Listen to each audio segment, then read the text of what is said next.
right, let's start with 1, 2, 3, and 4. Every group can at least have a 5 or higher today. That's our plan. Just need you to be productive in math class. That's all I need. As long as you're productive, I'm going to move your group to at least a 5. Okay, number 1. What can I factor out? Okay, 2, 4, and 5 get a point. 12xy, you're left with 3x minus 4y. Perfect. Number 2, what should I do? We're going to do grouping, and then we'll take out a 2x, you said, Jessica? And you're left with a... Okay, and then you take out a... And you're left with a... Okay, so that's perfect. So our final answer is 2x minus 3, 4a minus 3. We're going to give the point to 2 because I made her walk me through it. Number 3 is an easy factor. What'd you say, Travis? Yes, because 4 plus 2 is 6 and 4 times 2 is 8. It's an easy factor. Perfect. Last but not least, my favorite, which is number 4. 2b and 25. I heard it, let's see, 2, 4, and 5 again, because she said perfect square, he said 25, and he said the 2b. Okay, good. 2b plus 25, 2b minus 25. Bless you if you recognized your perfect squares. So I'll put it on this piece. That one's a little better. Okay, we have tested, and you looked into yesterday a time to finish your Chapter 5 test, the final one. If you did not, you need to come to 0 period because I'm sure I'm already having the 0 for it, so you need to rectify that as quickly as possible.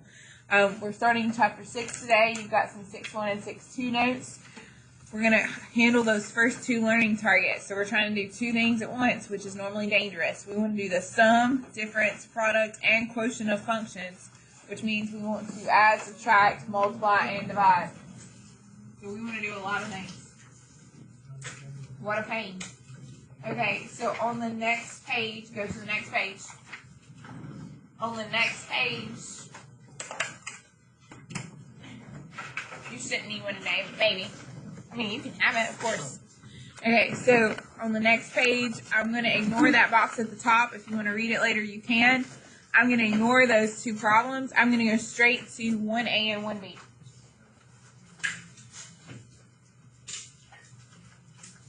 This is why I don't want you again, because you ignore me when I talk and say words. This right here, we've already done a year together. I don't need this to go a year, not unless you're going to go. No. Okay. 1A and 1B. Okay, so we have already tested on Chapter 5. Chapter 5 is done. We're on to Chapter 6, which is functions.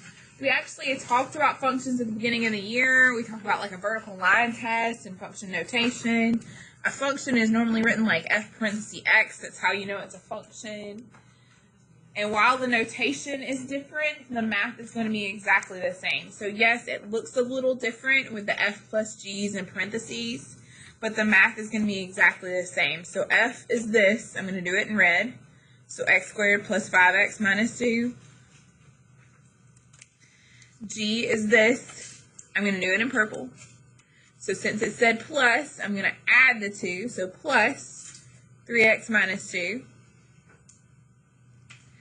When I combine my like terms, x squared doesn't have a friend, but 5x, 3x give me 8x.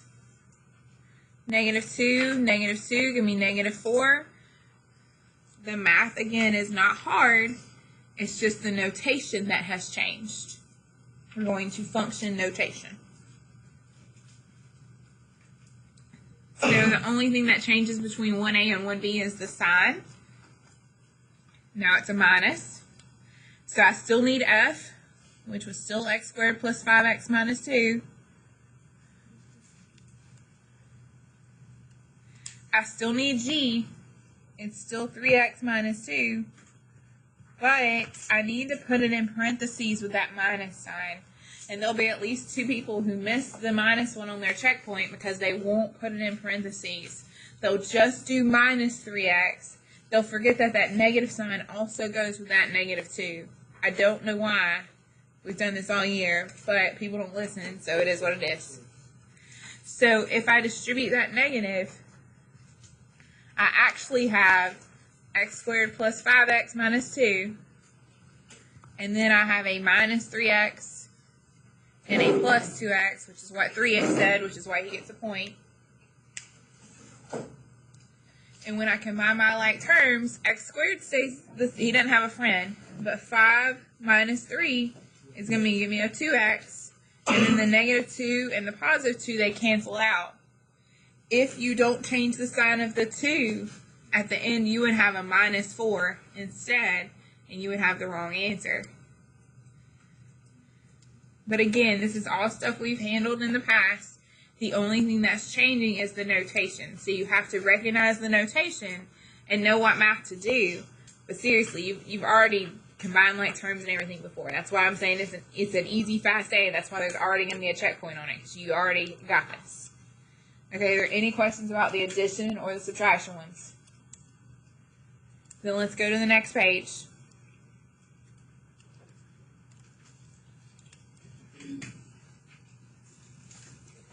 Okay, on the next page, we're just going to do the 2 guided practice problems. So I just want to do 2A and 2B. We need to multiply and divide. Okay, so f dot g, you know that means f times g. So f is this. So x squared minus 7x plus 2 times g. Well, g is x plus 4.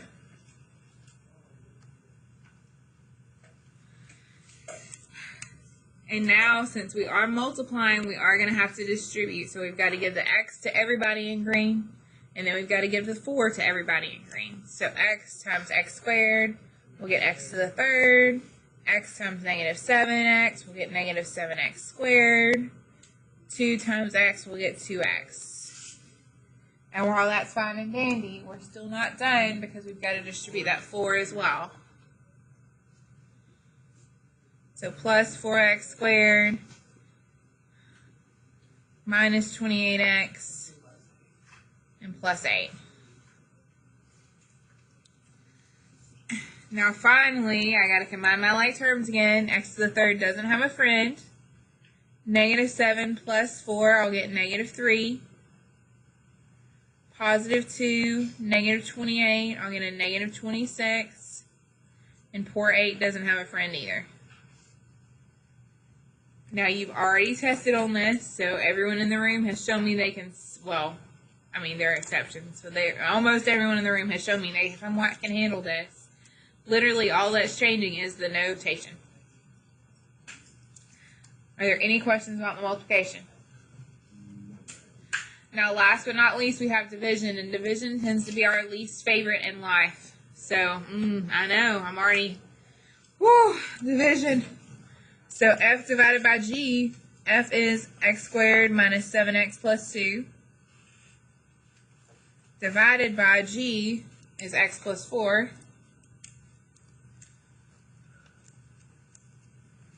What would you guess we would do from here?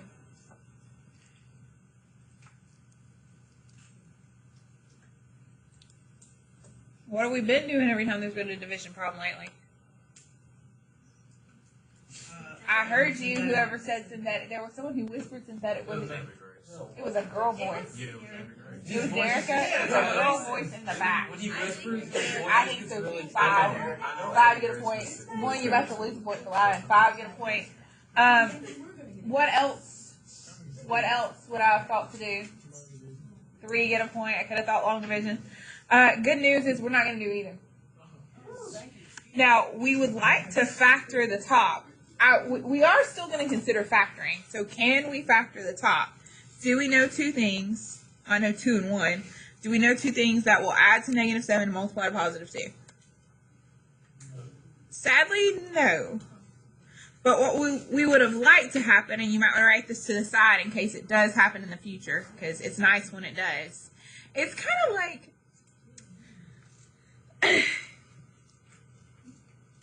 I don't know. It's kind of like when you have an easy factor problem. You're like, man, this is nice. I wish this happened every time. It's nice when the numerator is able to factor and that one of its factors matches the denominator, because then you're able to cancel things out. That's what we wish would happen. That's our goal. That would be so nice if the numerator and the denominator would cancel out. And we've seen problems like that in the past. But sadly, this one is not that problem. So the denominator's not going anywhere. We cannot get rid of him. He's not canceling out. We could do longer synthetic division if we wanted to know the remainder, but we actually don't care about the remainder today. It literally just said f divided by g of x. We did f divided by g of x. We're honestly almost done. This is almost the perfect answer. We need to add one tiny little clause, and we are 100% done. So suddenly, division turns into the easiest problem of them all. Heck, I didn't have to do any math. I just put f on the top, g on the bottom. I was done. Yay. There is only one extra step with division, which we need to talk about now. So we haven't spent a lot of time on it recently, but first semester we super stressed over domain and range. And the truth is that domain and range are going to come back up. In fact, right now we have a restricted domain, which means that there are things that we can't equal. So I'm going to show you the graph, but literally it's going to be the easiest thing ever. So, okay, so I graphed our problem. I pressed graph. If I zoom standard and look at it, do you see how over here to the left it's getting closer and closer to something but not touching it? Does anyone know what word that is? When you get closer and closer to some value but you never actually touch it.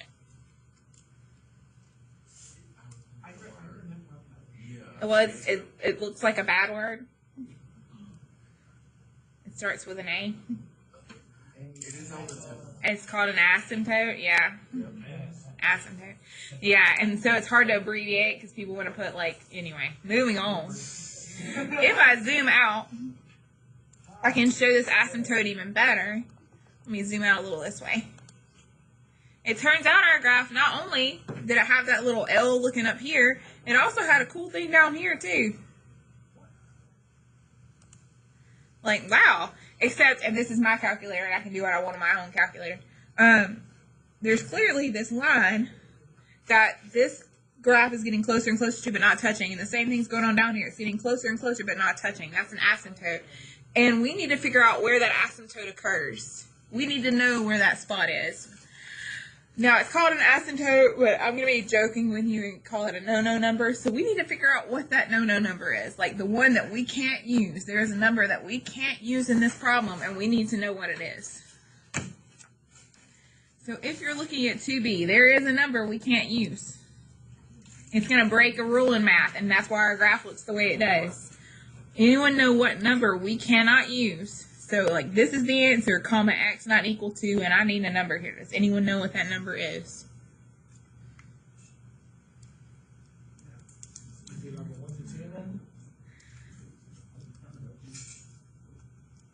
Okay, so, and then if you're just, before you start guessing random numbers at me, let's talk about math. There were some cardinal rules in math. If I had to post the 10 commandments of math, rule number 1 would probably be, thou shalt not divide by... You can't divide by 0, so we can't have the 0 in the denominator. So what number would make me have a 0 in the denominator right now? If I plug in a 1, I would have 1 plus 4 in the bottom, which is 5. What number, if I plug in negative 4, I'll have negative 4 plus 4, which is 0. So that's why my no-no number is negative 4. So you get the point. You're like, Miss Compton, how am I supposed to figure that out? Am I just going to guess every time? No, you goober. If you'll do what we've been doing for forever, take the denominator, set it equal to 0, you can instantly figure out that number. If you'll set the denominator equal to 0, which is not supposed to happen, then you'll figure out what number you're not supposed to use. Every single time. And it's okay if you get a fraction. Like if you get negative 4/3, that's fine. Fractions are fine. They can still be no-no numbers. They do not have to be whole numbers to be a problem for us. You and I both know that it's going to be a problem like something 3x plus 2 in the denominator, so I think you should have done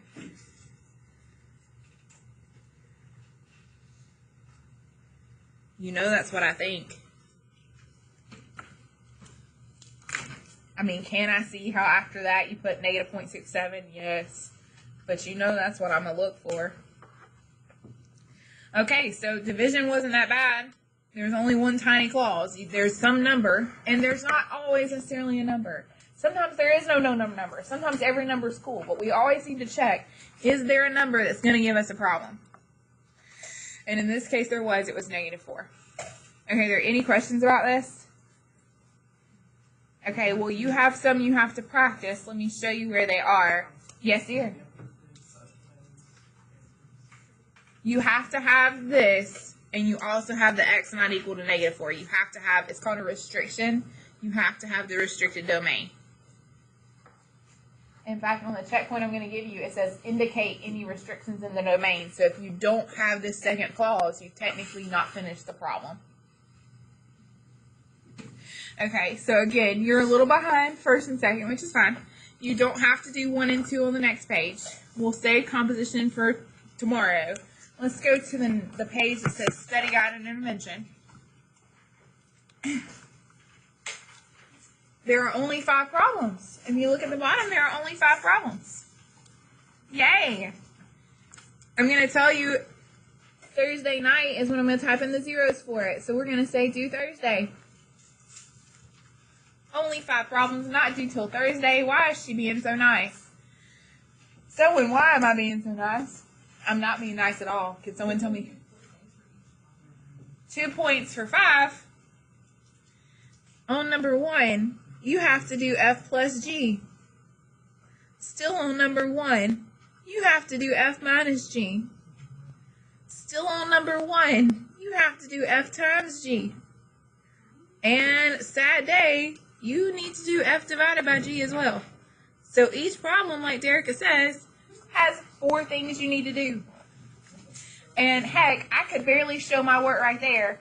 More than likely, unless you're the tiniest writer in America, more than likely you need to attach a piece of paper with this or do it somewhere else because you do not have enough space right there. Okay, so you can see how there are 5 problems with 4 things each, why this is worth 20 points. 5 times 4 is 20. It's due on Thursday before I type in that 0. But sad day as well. So you have the rest of the class period to work on this, but you also have the rest of the class period to get this done and can checkpoint it and that it's officially good to go. Hopefully you'll knock this out really fast. I had someone in first period who did it so fast that they beat me to making the key. Like, they were done before I had the key made. How many points did they get for that? They did get a couple extra points. How did you know?